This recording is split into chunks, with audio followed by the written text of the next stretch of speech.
This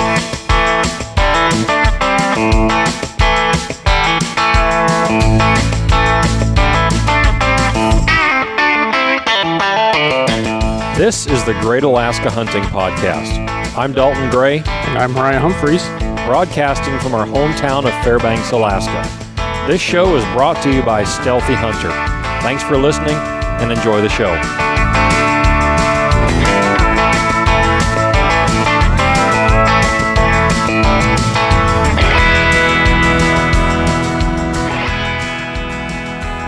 Welcome back to the podcast, everybody. I'm Dalton, sitting here in the studio office, and this is a pre-introduction here. This episode, as you've seen by the title, is with the esteemed author and sheep hunter, Lew Bradley. We traveled to his home here in Alaska. He's the author of the Rampages sheep hunting book series, volume 1, 2, and 3, and 4, 5, and 6 are coming. He talks about those briefly in our interview with him that you'll hear here shortly. And we didn't really get much of an introduction in this episode with Lew when we sat down with him. He tends to get through a lot of information quickly, and so we didn't bother with trying to do much of an introduction. So just so you guys are aware, this is who he is. The Rampages book series is considered to be the sheep hunter's Bible. It is by far, at least to my knowledge, one of the most comprehensive collections of sheep hunting information and stories from Alaska ever compiled, and there's more coming. So we thank Lew for his time to sit down with us and do a couple episodes. And the first episode that you're going to hear shortly is some of his sheep hunting highlights and his hunting highlights over the years up here in Alaska, and a little bit of his background, how he got here, and then how he got into sheep hunting. And then in the following episode here in 2 weeks, he gives a brief discussion on his perspective of how sheep hunting is going to continue in Alaska and what some of his ideas are for how sheep could be better managed in the state with all that's going on. And he gets into some political opinions, if you will. And so that's pretty much what we've got here for you. So sit back and enjoy, and you might have to listen to these twice. They are a little bit quicker episodes than we normally do. But like I said, Lew's a quick talker, so listen closely, and we hope you enjoy. Of course, after I graduated from high school, I was going to college on a baseball scholarship, and the Vietnam War was going. And that was always hanging over your head. And of course, there was a draft back then. And I just got tired of, I got married young. I was 20, and my wife hadn't turned 19 yet. And I think it was my second year of college that we got married.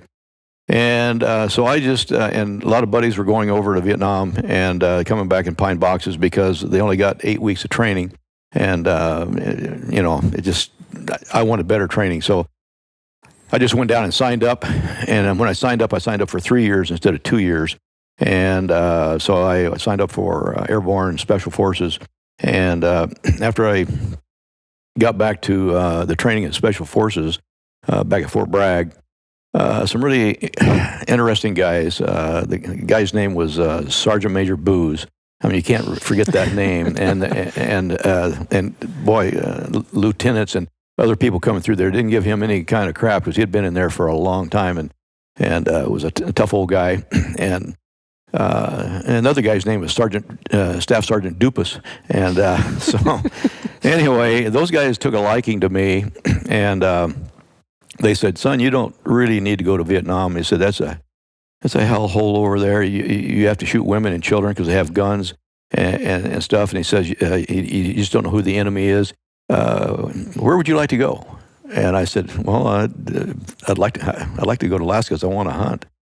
And so they cut orders on me and shipped me to Alaska. So I got my wife, and we sold the vehicles we had, bought a truck, and we drove up to Alaska. And that's how I got here with over at Fort Rich for about 2.5 years. And that was in what year? I've been 68. Okay. And, of course, every hunter thinks he should have been born a decade earlier because bigger sheep were killed back then. Right. And the swank ram was shot in 61. Yeah. And so if I'd been a decade earlier, I could have been there before that sheep was shot. Yeah. But So anyway, there's still a lot of, the country in the 60s, the late 60s, the 70s, and the 80s, and even the 90s, there was sheep, lots of sheep, and big ones. And so it's just a matter of doing your homework and getting out there and putting some boot leather in to find out where they're at. So I did that when I was in the Army. So I had the first year, I couldn't hunt because you have to be here for a year to get residency. So, and of course, we're right over here close to Eagle River, and it's an easy one to go up. And I couldn't believe the sheep that were in there. That was now it's a Chugach Park, but there was, back in those days, there was like 3,500 sheep in the 14C. And I just got a 36-inch sheep the first year because you're learning, and I didn't get that much time off and whatnot. So, and then the next year, I still did a lot of scouting and stuff in there. And then the following year, my wife, before we got out, we went up and spent 30 days up Eagle River. We packed in 180 pounds. I had 130, and she had 50. And that's a lot for, somebody. And she lost 17 pounds in the 30 days we were in there. And I don't remember what I lost, but I lost a good bit as well. And we stashed stuff, and we just traveled around different places.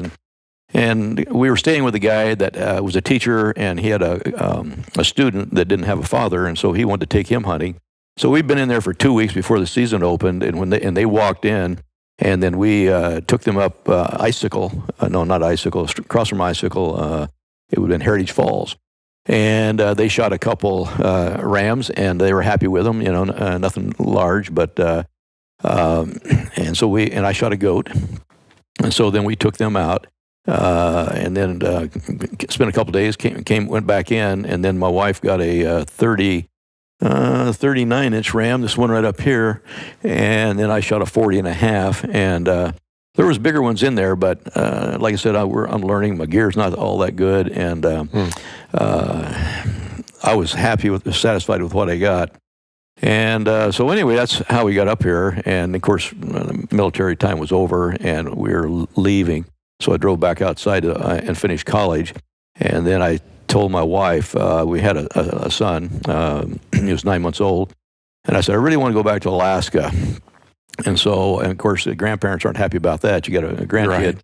Right. And I said, I haven't got it out of my system. Let's go back to Alaska. I can do better up there financially. The teaching pay is much better than Oregon. Oregon was really not very good for teaching, and a lot of jobs were low pay.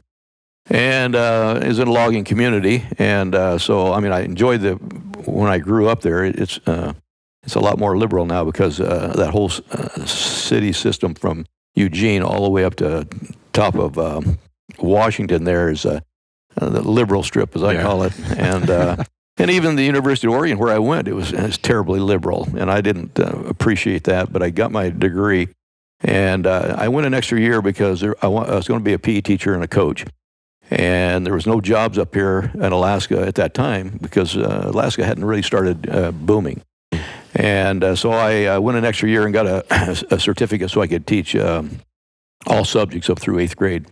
And then there was immediately a job open for me, so I came up here and started teaching. And 33 years later, I retired, and I coached basketball, gymnastics, wrestling, and track. So I coached all year long. The school year went just zip. It was fast, and I stayed in good shape. So I couldn't run a sheep down, but I could. Not very many of them got away from me. Yeah, and because I worked out with the kids, and so. I got good sheep. The only problem is most of my hunts were 2.5 to 4 days. My wife would take me up, drop me off after school, and on a weekend, I'd hike up, find the biggest sheep I could find, shoot it, and then hike out on Sunday and be back to school on Monday.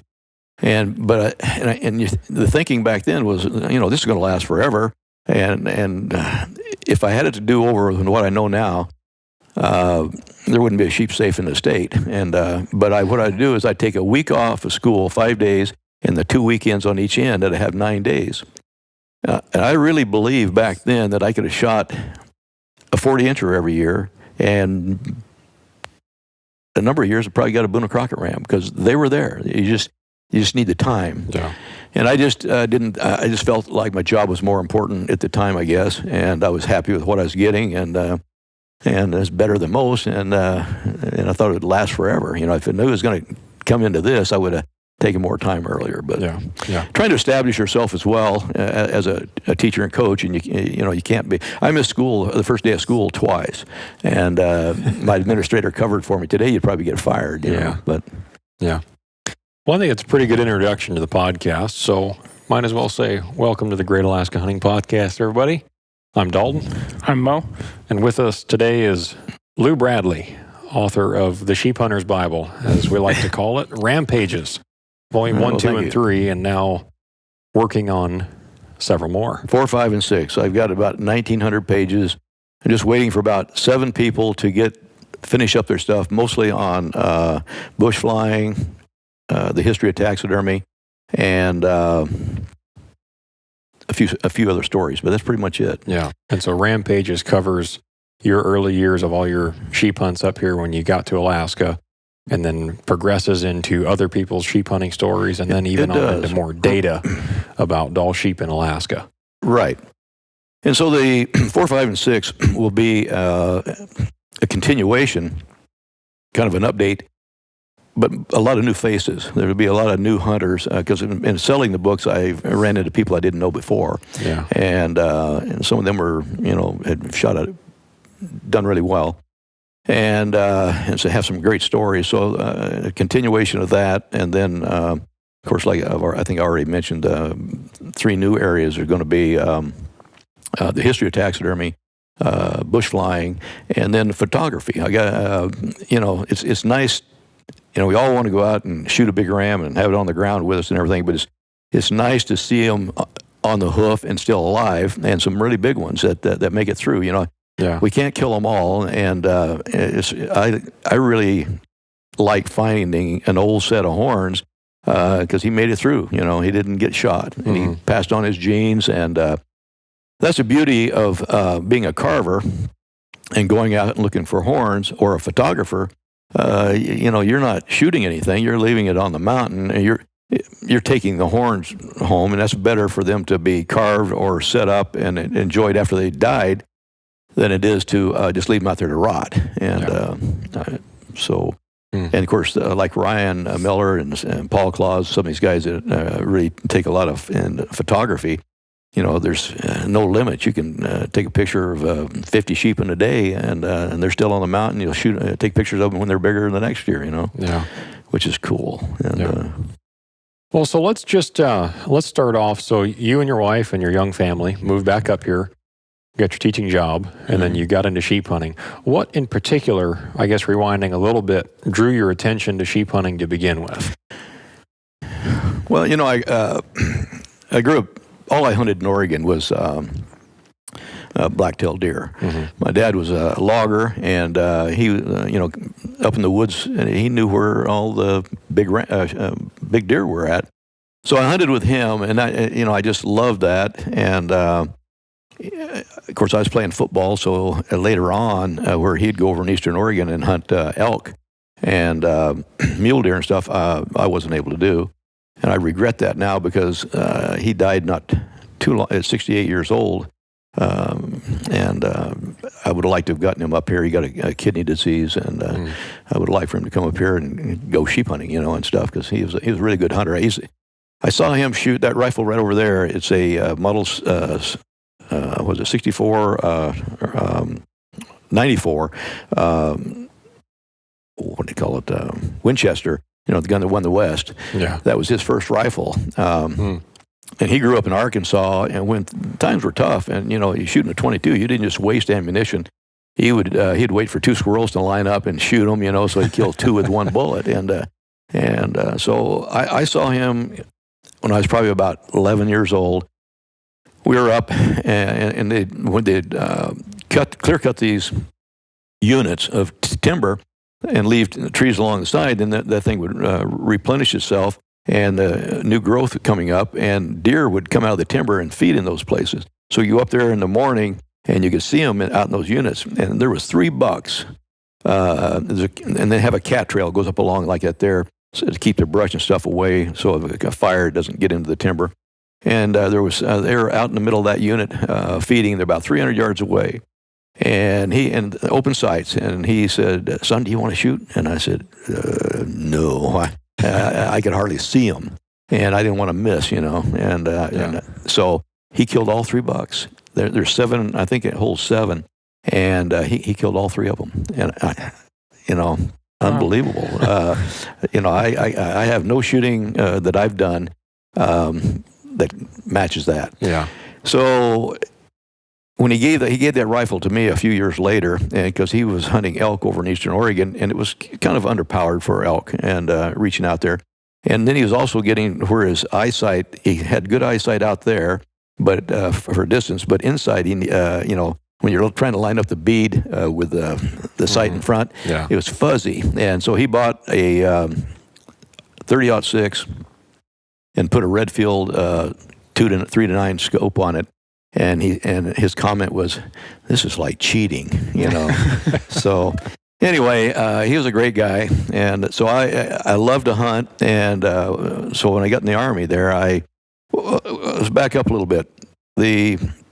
One of the girls in my class, her dad was a Jippo logger. They call it. He's one of the. Back then, there's a few people that had more money than others, and most of us didn't have much. But he had some money, and he had a real nice, probably the nicest house that I knew around. And so they had a swimming pool, and we thought they were rich. And so we had parties there from our class and stuff. And he showed a film one time where he was hunting up in Canada, and he shot a Dall sheep. And he brought it up, and he showed that. And I remember seeing that, and that was in the back of my mind. And in fact, I went back to see him after I'd shot quite a few rams up here. I got to go back and see him, and he was up in his 90s. And interesting guy, but I grew up with a kind of a woodsmanship background with my father and stuff. And so as far as I found sheep, and plus I've always been physically, as far as football, basketball, and baseball and stuff. And so I was always in good shape, and I worked out all the time. And so I found sheep hunting pretty easy, especially when there's a lot of sheep. I mean, it's if you're willing to put out the work, you're going to get a ram. And it's not questionable whether it's legal or not. And once you get one, you want one that's bigger and bigger. Right. And so a lot of people, it's one and done. They don't like it. It's too much work. And let's face it, there's hardly any sheep hunt that you have that doesn't have a certain amount of misery. Yeah. It can be weather related. It's taxing on you. Your feet get sore. I don't care. You can be a really good athlete, and you go up there, and if you haven't been, and you put on boots and stuff that your feet aren't used to, and you get blisters, I don't care how superhuman you are. If your feet are bad, you're done, or not going to be going very good. Yeah. So I learned to take care of feet, tape them up. And when you realize they're starting to get warm and whatever, you take time, tape those up so that you don't get a blister on top of a blister, and then it's terrible. Yeah. I always take my boots off. I never cross a stream with boots on. I've hunted with people that just wade across, and now their boots are wet and their feet get blistered easy.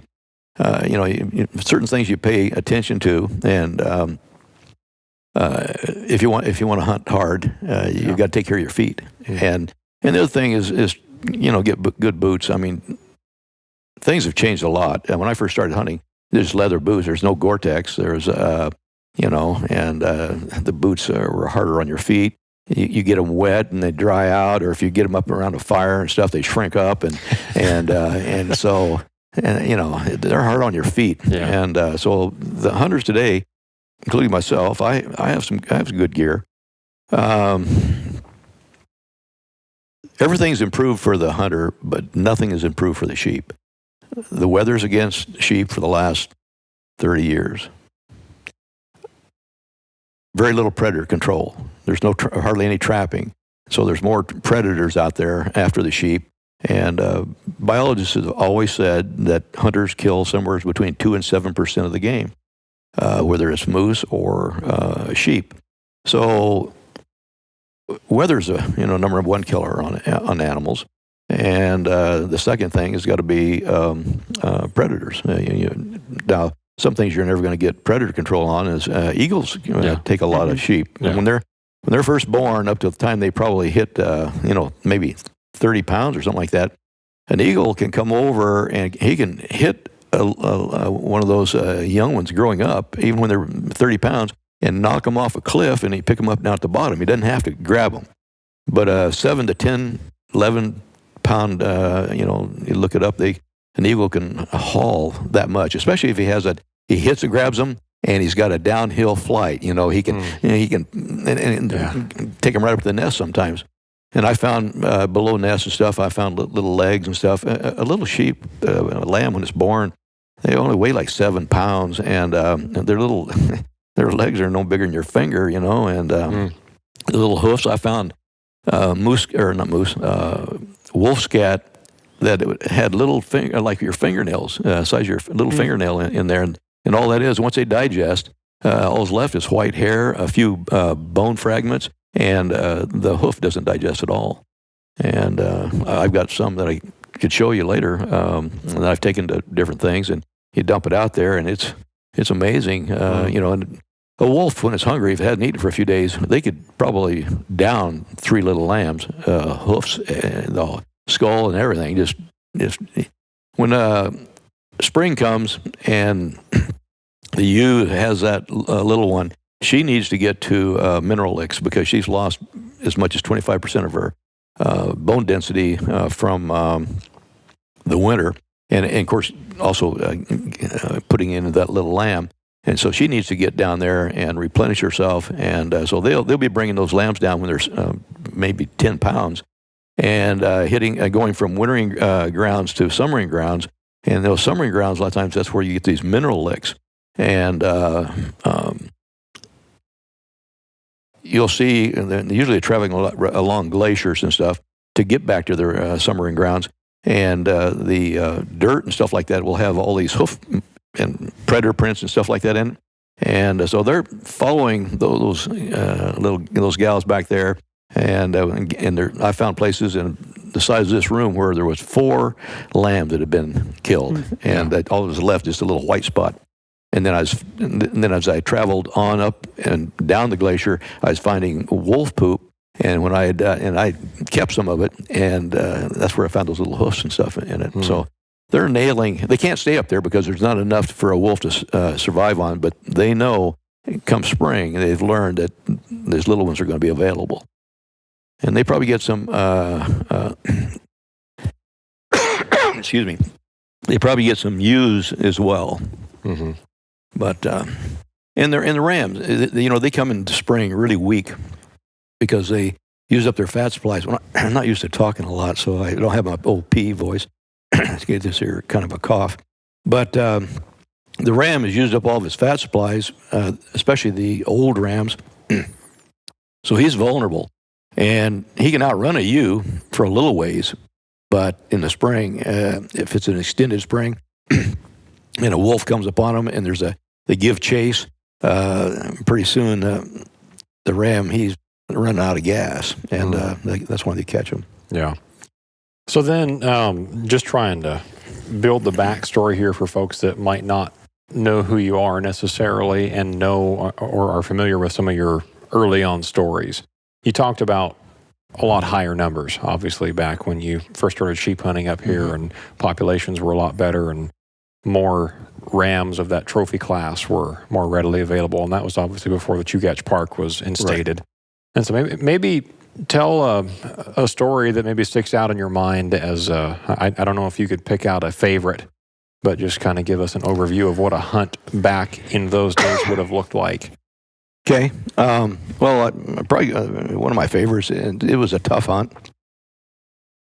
After we got those 2 sheep for that teacher and his student, we hiked back in, and we'd already been in there. As you're going up Eagle River on the left, the drainages you come into first, major drainages where sheep are at, is dishwater, and it's a side drainage. And then the next one's Icicle. Icicle is where the first governor's permit was issued. The guy paid $180,000, and he he wanted a 180 sheep or nothing. And so where did they take him? They take him up bicycle. The guide was R&R Outfitters, and they, they fly. And I do the same thing. If I had a governor's permit, I'd fly and find a big ram for the guy, And so they took him in there, and he ended up getting. He didn't get that sheep. There was a big ram in there. It washed out in the spring because it died. It was 182. They found the rock that I had used for years up there. I call it the rock because it's like a cave. I could sleep 4 people underneath there. And I had it all set up. I had an axe in the back there for cutting alders. And I'd cut alders and throw them underneath the back of the rock to dry for the. And so when I get up there, I like to go late, so I go after Labor Day. I get up there, I got dry wood. I just reach, and I already had the rock and everything set up like this here. I reach back and grab the grate, set it on top, and my alders are back there in the back. I chop them up in lengths, and I'm ready to go. Huh. Don't need a tent or anything. Yeah. There was a guy that hunted that prior to me, and he either got too old, or there was some old Visqueens left underneath there, and some old gallon cans, because that's what we used to heat water in. So he either got too old, or maybe he was military and just and left the state or whatever. So when I found it, no one else hunted it for a lot of years. And all the years that I took people up there, myself and other people, we shot a total of 18 rams out of there. Wow. And that was over a 40-year period. So it's not like you're shooting everything. Right. That year in 1970, when my wife and I went up there, and after that sheep, was back up to the dishwater, the one before that, there was 13 full curls in that valley. Now you go over and you go up Icicle, there was 17 full curls and better, and some heavy big ones. That's where we ended up getting 2. And there was goats in there as well. And then you go on up towards the glacier. A lot of people think the further back you get, the more sheep there are. In Eagle River, for whatever the reason, probably because of the vegetation or whatever, the nutritional value, most of them were in the mid-range in there. Now, if you go straight across from Icicle, straight across, you have Heritage Falls.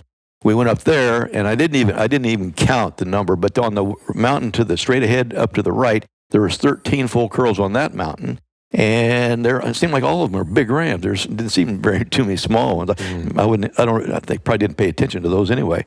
And then you come on back around, it cuts back into Mount Oregon. That's where I shot my first ram, off the top of Mount Oregon. And so there was probably 30 full curls back in that, several little drainages off that main one. Yeah. And then you go on back further, and you can get into, like you go up over the pass, Crow Pass, and stuff like that. I mean, it's just, I've said this sort of thing when I was on the board of game, when I've testified for the board and stuff like that, and you have some of these young biologists and stuff, and they have no clue. You don't want to call them son, but, I've got 50 years doing this, and what I've seen, there's no comparison. It's guys come in here, and, sheep hunting is much harder today because there's just not very many sheep. And so the opportunity, and that's why a lot of people are shooting marginal sheep, because there's just not very many out there. If it was like it was, we're harvesting the last 2 years, 337, and this last year, the last I heard was 368. The height was in 1989, 1,454 sheep. And wow. a lot of several of those years before that and after, it was like 1,000 to 1,200. There's very little argument going on in conflict between guides and non-residents and residents whenever there's that many sheep out there. There's if you put out the effort, you can you have an opportunity and whatnot. But now then we're down to at least a fourth of what we had. And I talked to guys that are 135 operators that are friends of mine, and he said, Lew, I'm part of the problem. He says, I've taken hunters back into the Talkeetnas for 40 years, and he said they're wanting to go back in. I tell them there's nothing there. And he says, well, they want to go back anyway, and just for the experience, and maybe they'll find something. And he said, if I don't take them, somebody else is going to take them, so I may as well get the money. And so he takes them. And maybe they find one. But what's happening is people are shooting those marginal sheep that are just barely legal, and it's not really a trophy. And that's why something needs to be done where make a person more selective, and they got to realize that, hey, the sheep population is down. If everybody goes out there and just shoots a legal sheep, we're hurting the population. And you also have to be hurting the genetics, because everybody selects the biggest thing they can find. And when you're getting down to this low a number, boy, it's the future doesn't look good. And so I'm concerned about the sheep. And a lot of people would look at me and say, "Oh, you shot 35 round, and now you're telling us we shouldn't be."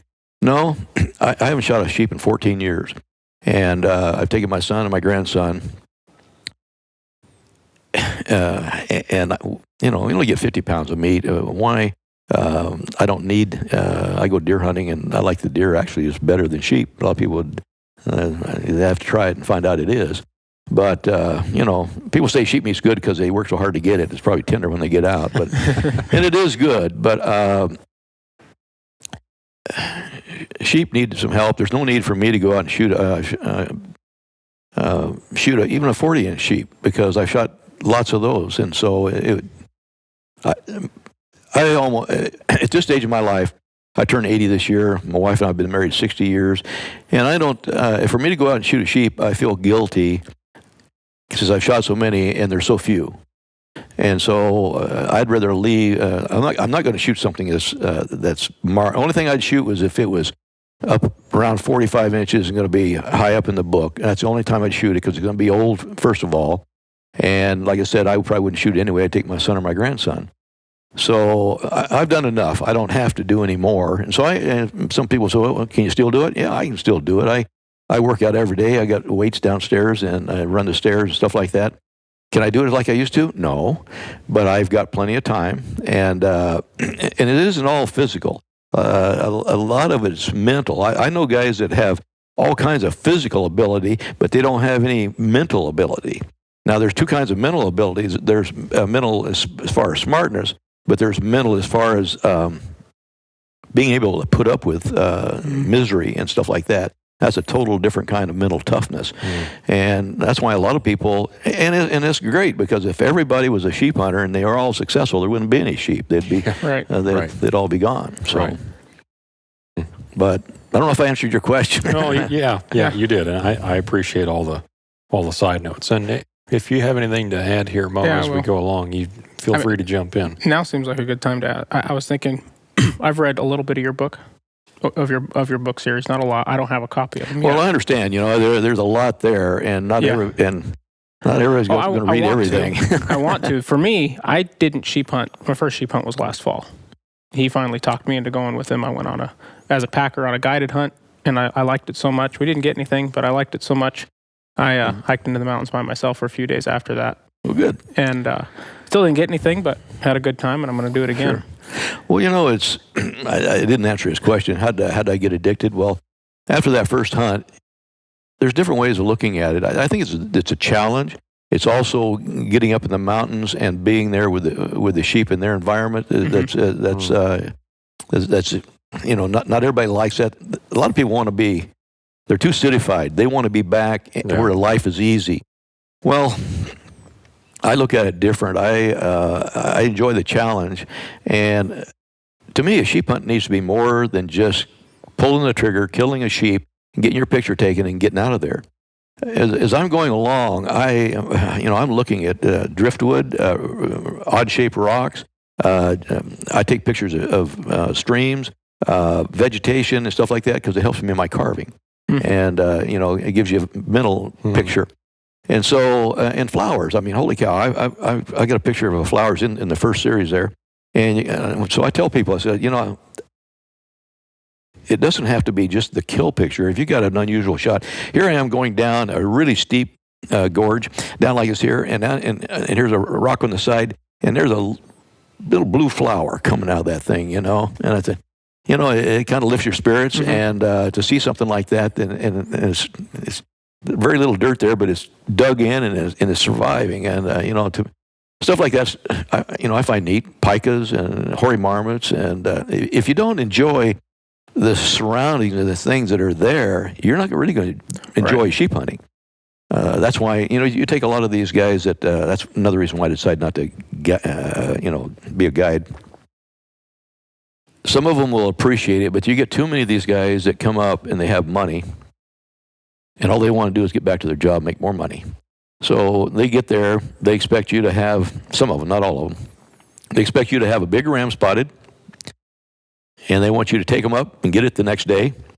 And then they want to come down and get it the heck out of there, And so they pay big money. If I went someplace, I'd want to see how the people live and how they things that they do, and not shoot the first thing that I saw unless it was really big. And even then, you still got more days. Well, why not see some of the country and not just get put on a plane and shipped out again?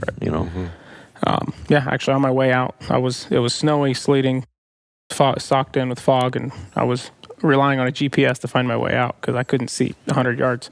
But and I saw a flower, same type of thing. But what I was going to ask you was, for somebody like me, I've gone a couple times. I've seen sheep, camped in the mountains by myself. I love it. I like the hard part. I like the looking at sheep and all of it. Mm-hmm. What kind of advice would you have for somebody like me, new, a resident, and I have the opportunity and the ability? Just obviously you got to learn as much as you can. But what would you? Well, you got to be a student of something.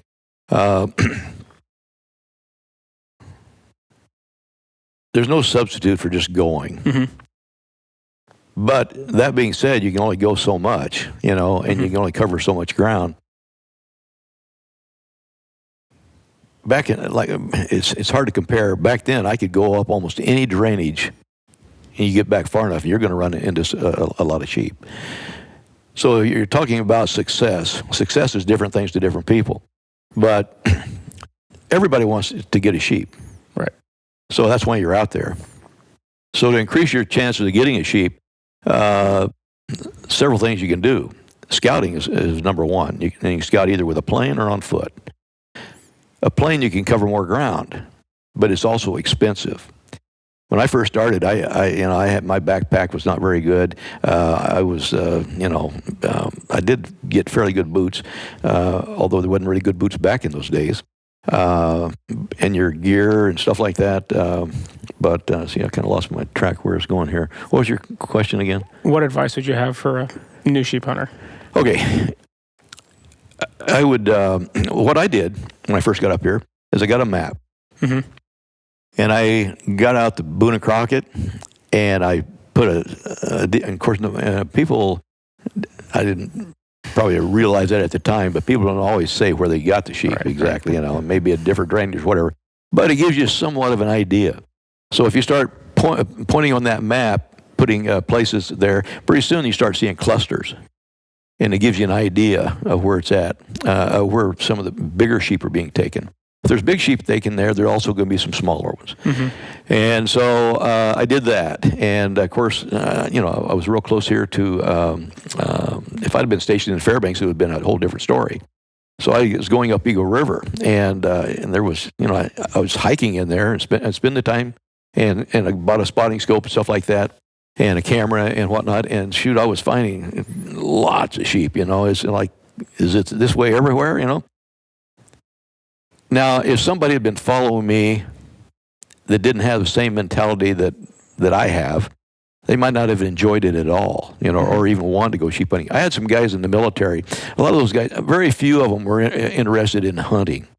They're more interested in going down and drinking down on 4th Avenue and picking up what they called, I don't want to use the name because it's racist and derogatory, but a native gal or whatever on 4th Avenue. Or it might be a white gal. It doesn't have to be native, but they'd come back and they'd have pictures of themselves. And they're drunked up, and and some of them were picking up women that were, and they didn't have hardly any teeth, and they were 60 years old, and bragging about that stuff. And it's demented, really. Mm-hmm.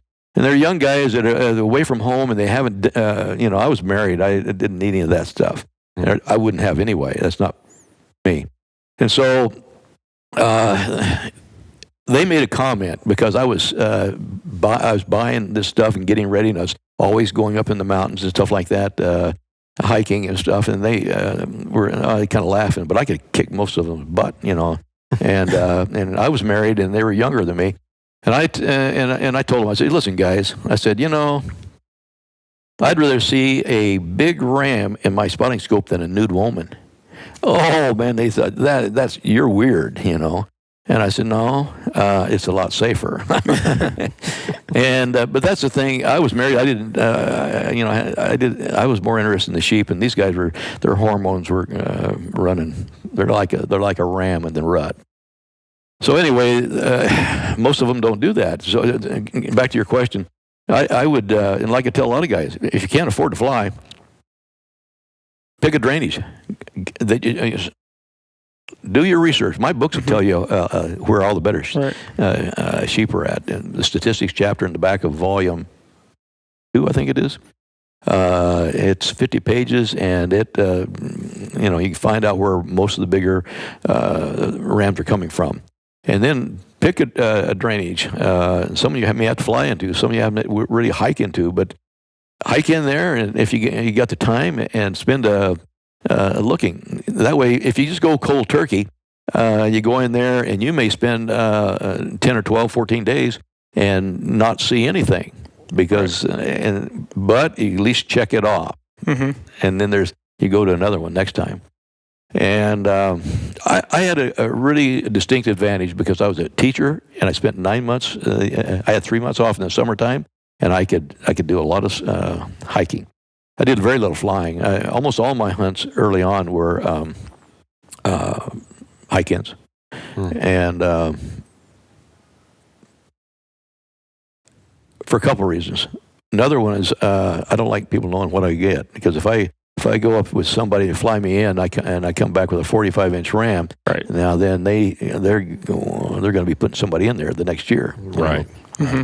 So I'd rather walk an extra 20 miles.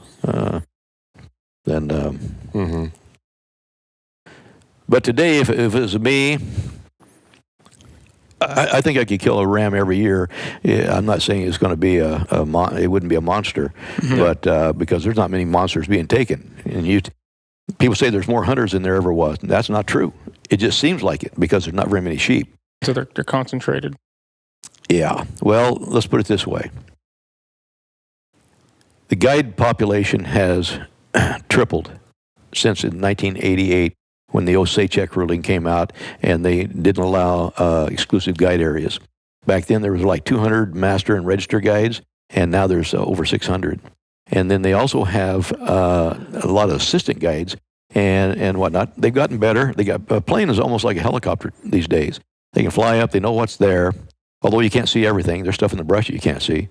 And so I lost my train of thought there, where I was going with that. Talking about the differences in the guide numbers. Yeah, and so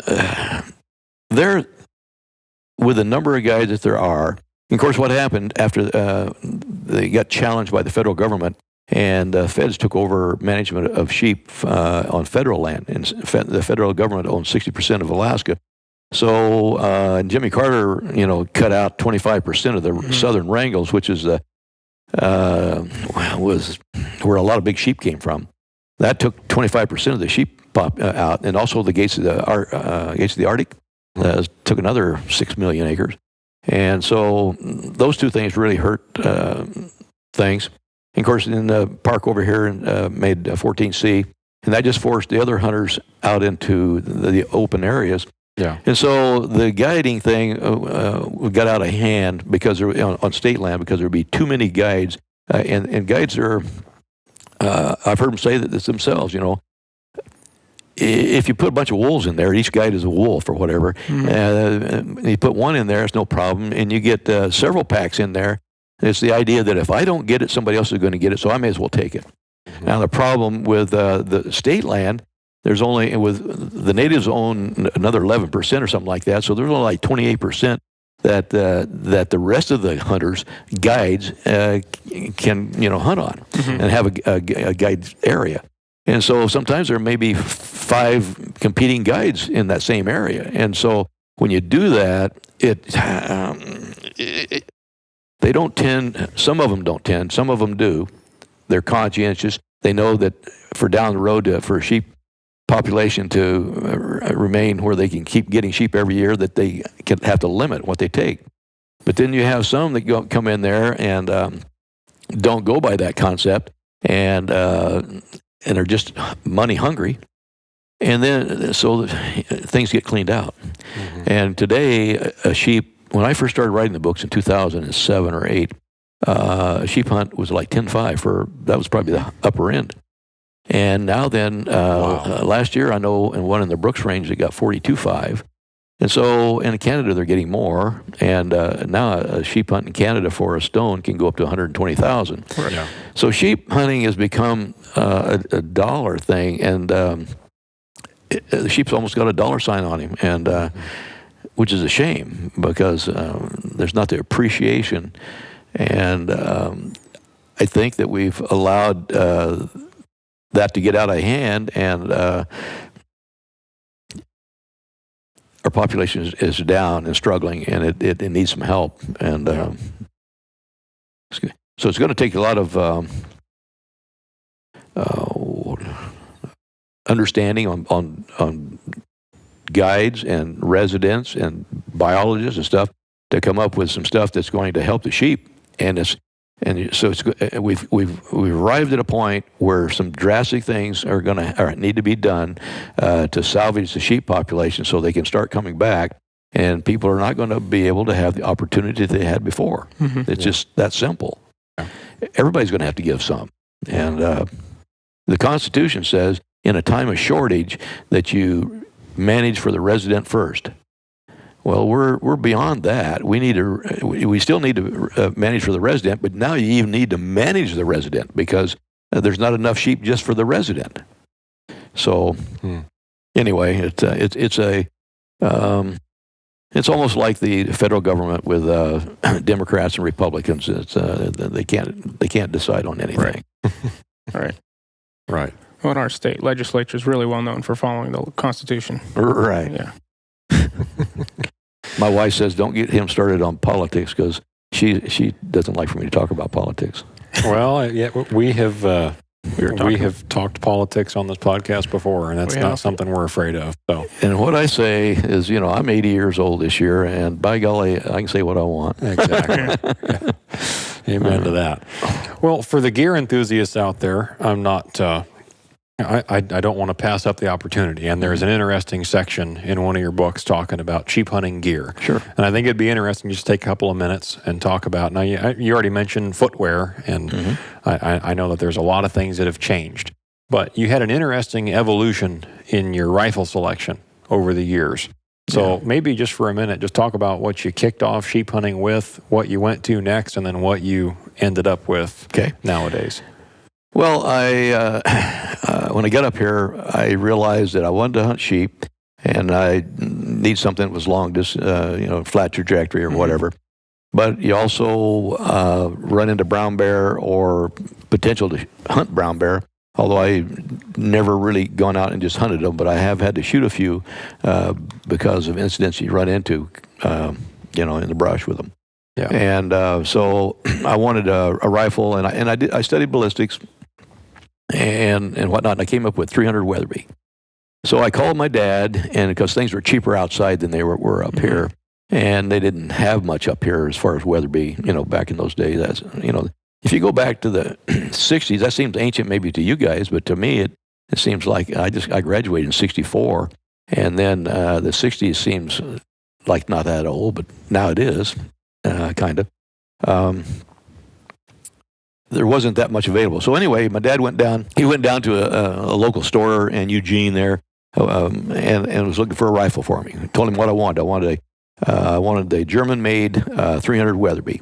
And so he didn't know much about them. And so he found one. He bought that German-made Weatherby. He bought 2 boxes of shells, and he thought just 300 shells were good enough. So he put 300 Winchester shells. Well, they wouldn't fit in a Weatherby. And he put a sling on it, and he put a 3-9 Redfield scope on it. So and it shot well. The way it was set up, it probably weighed about 9 pounds, I think. It was an old wood stock, real pretty stock and inlaid and everything. And I hunted with that thing probably for, I don't know, maybe 10 years, and I'd shot a number of sheep. And it did a really good job reaching out there, but I always try to get up and shoot a sheep within, I've shot some as close as probably, 30 yards. Excuse me. But the rifle like that is pretty much dead if you hit 200 to 300 yards anyway. Mm-hmm. And I like to get above them and hit closer than shooting a long distance and maybe wound something, or if you shoot a long distance and miss, it gets away. Yeah. So anyway, I got that rifle, and then I fell after I'd shot a sheep, and it slid down out of the snow and hung up, and I was thrashed at the end of the day. Got up there, shot the sheep all in one day. For the time I walked from the bottom all the way up to the rock, went up and shot this sheep. It's 38 inches, and it slid down and almost went over the bank there and dropped off about 250 feet into the alders. So I tied it up to a bush, and I quartered it out and stuff, and I threw him over to a ledge, and one of the front shoulders bounced over, and I even threw my pack down, and then I started going down with the rifle, and I carry it different than most people. I carry it in a case, like you put it in the house here, mm-hmm. Keep it in a case, and my wife made me a waterproof thing to go on the outside of it and everything. I carry it that way. It's just handier. It's kind of like a suitcase or whatever, or a briefcase, and it keeps it clean. And so anyway, it was melting and stuff, and it was slick and it was steep, and I just this doesn't look good. So I was going down forward and with my butt close to the ground, and about that time I started stooping down, and my feet went out from under me. And I jumped, and I had 2 shells in my back pocket, and where I hit the rock, and then when I jumped down, I grabbed a hold of some little bushes and hung on, and my rifle came down and hit me in the back of the neck, and it was broken at the stock was broken at the grip. Wow. And so anyway, I was ready to get out of there. So I just grabbed, and then there's a little ledge there where I could get over to where I'd thrown the stuff over. I went over there, and I was totally beat, and so I just left it there, and I went down to the rock, and they cooked me up a dinner, went to sleep, and I got up the next morning and went back up, and I put it all in the pack and left. When the 2 shells in my back pocket were bent, were dented in, because where I'd sat down on the rock and stuff, it mashed the cartridges. They're going sideways, so if they'd have went off, they wouldn't have shot me in the butt. Or I might have had a new rear end.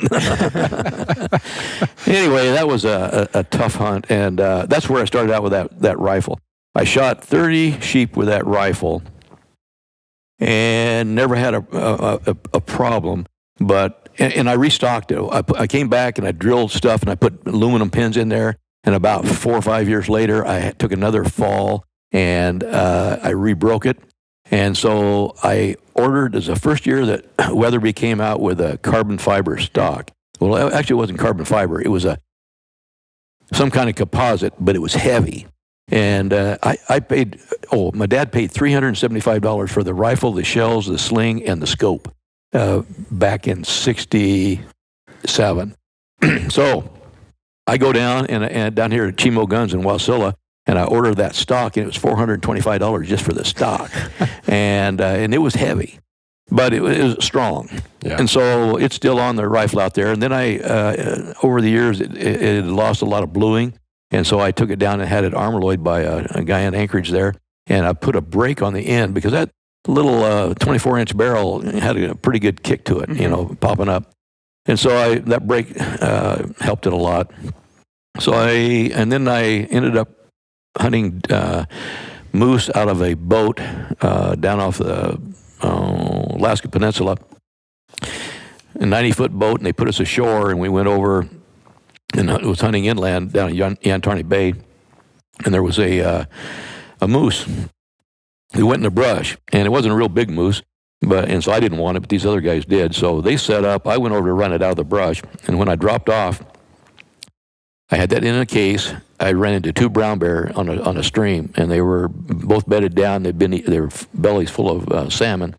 And so I immediately, first thing I do is I get that rifle out of that case, and the one brown bear, about 8.5 footer, went downstream, and the other one sat up there and was looking at me like it's here, and all of a sudden here he come. Well, I put a cartridge. When I'm with other guys, I don't like a cartridge in the chamber, so I jacked one in the chamber, and I shot him at about 30 feet, and he went down. And while he was down, I'm on 9 power, so I shoot him again. All I could see was hair. And as soon as I shot him that second time, he jumped up, and he was coming straight at me. I pulled one off the stock, stuck it in, and just as I closed the bolt, he was about 6 feet away from me. And I shot maybe 8 feet. No, he wasn't even as far as a piece of plywood, the length of it. And I just closed the bolt and shot him in his right shoulder, and that changed. He was going to run me over, and all that did was caused him to drop his right shoulder, and he went past me on my left. And I could see his butt as he was going on out. He was done at that time. And I don't know where I hit him totally, but I talked to a gunsmith, and he said that 180 grain Nosler bullet coming out at 3,400 feet per second in that Weatherby, it just disintegrates. And so it didn't penetrate like it should. And so I studied for 2 months ballistics again, and thought, well, because when I went back to the boat that night, when I laid down in the bunk to go to sleep and closed my eyes, on my eyelids was that bear. I mean, you get a bear running at you like that, it's kind of intense, and got my attention. So I need a bigger rifle. So I was going to get a 338, 378, and my buddy that is really into ballistics and stuff, he says, "You're not going to like that rifle. It's going to knock your shoulder off. It doesn't burn all the powder. You'll be paying $125 a box of shells." And so I went to a 340 Weatherby, about 1,000 pounds more knockdown power. And I went to an HS Precision rifle, which is a stainless steel composite stock, 26-inch barrel, 2-inch break on the end, and is coated with Teflon. And boy, I tell you what, that thing is pretty waterproof, about as waterproof as you can get a rifle. And I went to a 225 grain Barnes X bullet. And I had, a few years later, when I had to shoot another brown bear, it's where you hit them as well. It's not necessarily, the horsepower, but the bullet stayed together better. Now, that new rifle that I had, that 340 Weatherby, in that HS Precision, it's a custom gun. I think I paid $2,300 or something like that just for the rifle alone. And I sent them down the scope that I wanted. I think it's a 3.5 to 10 Leopold, and they programmed it in there. I got those mid-range turrets. I didn't like those big tall ones. And so they put that together for me, zeroed it in at 200 yards. And so all I have to do is range an animal. Prior to that, I never had anything to range with. I got a little rangefinder. So you range an animal, you turn that thing right up to where it's shooting dead on, and a 500-yard shot is pretty easy, you know. And I still try to get closer. I don't like to shoot 500 yards, but anyway, that's where I went to that rifle. And then I was spending a lot of time hunting on Kodiak and for deer, and there's big bear down there, and so I don't feel comfortable with a pea shooter. I have friends that go down with 222s or 220, 250, or what is it? 250. Yeah, and some of those things. Well, that's all right for a deer, but I don't want to be. I've seen bear down there that size of that couch, and and their belly's dragging the ground, a 10-footer, and I change directions when I see those guys because I don't want to. Not that I'm scared of them, but I don't want to. I am scared of them. I just don't want to have a duel with them. Yeah, and so have a healthy respect. Right. Yeah. Exactly. And so. When I go down now, this guy that, my friend, he owed me some money from a deer hunt, and he's always coming up with some kind of a different rifle. And so one of them he had was a Kimber Mountain Ascent, weighs 4.5 pounds with a 10-ounce scope on it. Man, it's a good shooter, and of course he loads and everything like that. So I said, well, you owe me money, fix me one up. And so he did. He bought one of those things. They're that camouflaged material. I don't know, kind of like computer-like stuff. And he put exactly like he had done for his. And I said, but I want you to back off the horsepower, because he likes horsepower. And I said, I don't want it coming out of there at 3,400 feet per second like you do. I said, I want you to back mine off to I think it's 3,000, something like that. Mm-hmm. And so he did, and that's a 150 grain bullet. And he made me a believer out of that rifle. I took him up on the Haugatsa River, and we were floating out there, and he shot a 72-inch moose. He was laying in his bed. That bullet traveled right by his neck here, all the way to his back ham here, and he just rolled over in his bed. He never even got up. Now, that's a good moose. That's a good sheep cartridge, 150 grain. Yeah. And coming out at that speed, it's a pretty flat shooter. And is that one a 308, you said? 308, yeah. Okay. I'm sorry, I didn't say that. Yeah, it's a 308. So it actually, even with that horsepower that he had it built up to, it actually has more horsepower than if you're just buying factory ammo for a 30-06. And that's great, and it would probably kill a brown bear, but when a brown bear gets his adrenaline up, you don't want a lightweight bullet, and you need something that's going to break bones and stuff. And so I said, okay,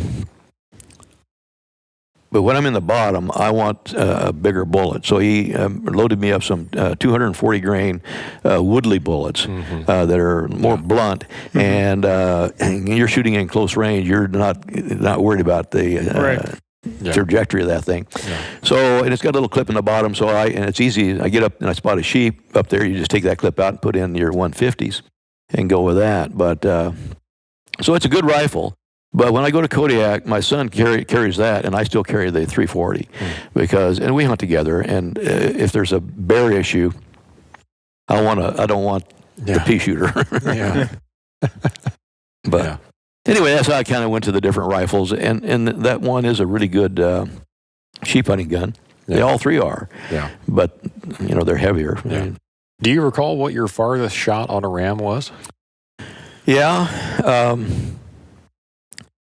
It was in 1979. A friend of mine came up and played football with him in high school. He was a year behind me, and he's shorter than me and stocky. And so he came up and got a job with BLM, and he wanted to go sheep hunting with me. And so the next year that year he went with me. He wasn't eligible to shoot a sheep, but we went up Eagle River, and I went up to the rock, and I shot a 36-inch ram. That's that ram in there that I got 5 rams going up there. Yeah. So I shot that ram, and I call it a Hollywood hunt, because here's the two of us, and either one could haul the whole sheep out by herself, solo. But it was just an easy hunt with him in there like that, and I haul hamburger and stuff like that up there. And so it was one of those short hunts. And so he wanted to go the next year when he was eligible to hunt, and he came up, and my wife actually went in with us. We hiked. It's the only hunt that we went up, we hiked in the fog, and we hiked out 3 days or later in the fog and didn't see a thing because of the fog. And so it was up there at the rock. So he goes back to Fairbanks where he's stationed, and then a couple weeks later, I think it was, he came back down, and we took a week off, and we went back up there, and he got a 39.5, and I got a 39. And we climbed up on the top of Mount Yucla, 7,500 feet, and we were going down. It was real hot, and we were going down along the edge, and down here and he was shooting a 30-40 Craig, an old gun. Oh, and he shoots and wounds this sheep, and it was 39.5. It was real curly. It's kind of like that one next to the end over there. And real nice ram, curl and a quarter, and so it starts running down like this here. So I start running down. It's that real hard granite-like rock, and my feet got out from under me, and I started bouncing down the hill. And then, of course, it just had my backpack on with light stuff in it. And so I'm digging my heels in, laying back on the pack, and I'm bouncing. If I'd have bounced one more time, I'd have went over. Yeah. And so all of a sudden, boom, my heels caught, and the ram he came back and he shot it, and it died by it was down there by, it was so hot, it was by a snowbank. And so we go down there, we're making a long story out of this. We're taking care of his sheep, and I see a big ram clear across the valley, above the glacier over there on the far side, in the same place where my wife and I had killed the 2 sheep in 1970. And it takes 4 hours to get up there. So anyway, daylight runs out. I didn't have a flashlight, so we couldn't get off the mountain. So we spent the night up on the mountain, just trying to stay warm, and was getting some of that, getting water and eating snow from that bank. And the next morning, when it got daylight, I went down, and he boned the meat out. I told him what to do, and so I went down, and you don't sleep when you're out like that. So I went down to the thing, cranked up a hamburger underneath the rock, ate a hamburger, and went to sleep. And then a few hours later, he shows up, and so I had the spot so set up for that one that I'd seen across. And so he shows up. I make him a hamburger, and I said, I'm going to go after that ram up there. So, and I didn't have time to go around up over on top like this. So I go up, and he's gone, and I can't see him. So I just fired 2 or 3 shots. Can't remember. I think I fired 3 times up in there. Nothing happened. So I turned around and started walking back towards the rock, and I looked back, and there he was. He came out on a point like that. And so I turned around, found a big rock, taller than I am, and I took the rifle out of the case I carried in, laid the case up there, and I aimed up there, and I shot. Nothing. So I aimed higher, and nothing. I aimed higher, and all of a sudden it looked like he was drunk, or it looked like something was wrong. Mm-hmm. And then he just pitched out in the air. And the guy, and my buddy back at the rock was looking through the spotting scope. He said he hit 5 times. Coming down, he went boom, and he go out in the air, and then boom, and he come on down. And it only took me about 5 minutes to walk over to where he ended up by the edge of the glacier in the shale and stuff there. And he was split from his throat clear down to his guts, and his right horn, I'll show you him there later, he's in there on the wall. His right horn had a chunk out of it about an inch thick, and the whole bottom part, and it was almost broke off, but it knocked a chunk out of it. And here he is laying there, and I wish it was about 10:30 at night. I wish I had a really good camera, because if you took, and his throat was torn out. The esophagus was laying over here, and I call it sputum. It's kind of like spit, and it was attached to it, and some meat, and then his heart was laying there as well with some meat attached to it, and it was pretty dramatic looking. And so, but that cape was still good, because it just split it down there, down the front. That can be sewed up by a taxidermist. But it was a dramatic scene. Yeah. And I took a picture with a little Instamatic camera I have with those little cubes. You probably don't even know what they are. Yeah. Didn't turn out, but it's too bad, because that was kind of interesting. Yeah. And so you could just pick his hide up like it's here. I mean, it's because when he hit like that, it just exploded. Right. But surprisingly, the meat was actually pretty good, and the horns only got that one place badly. You hit 5 times. So I took trigonometry and stuff like that in high school, and some math in college. I figured from where he was at and where I was at and the angle that I was shooting. Now, when you're shooting at a steep angle, it's not as far distance-wise. I think he was probably over 1,000 yards or more.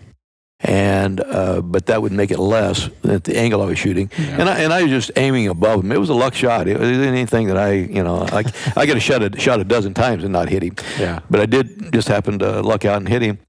And he pitched out of there, and lucky he didn't, that was my longest shot. Well, if the bullet didn't kill him, it sounds like the fall did. Oh, yeah. Right. If it scared him, he was dead anyway. I don't know where he got hit. I couldn't tell. Oh, that's pretty funny. Do you have anything else that you want to add in this particular section? I think I did, but I just forgot it with all that great story you're telling. Well, I think now would be a good breaking point, and for folks that are following along here, we are going to release this in 2 parts, and so we have another section of this conversation coming, so stay tuned, and the next episode will be the concluding section of this interview with Lew Bradley. So thanks for listening, and we'll see you next time.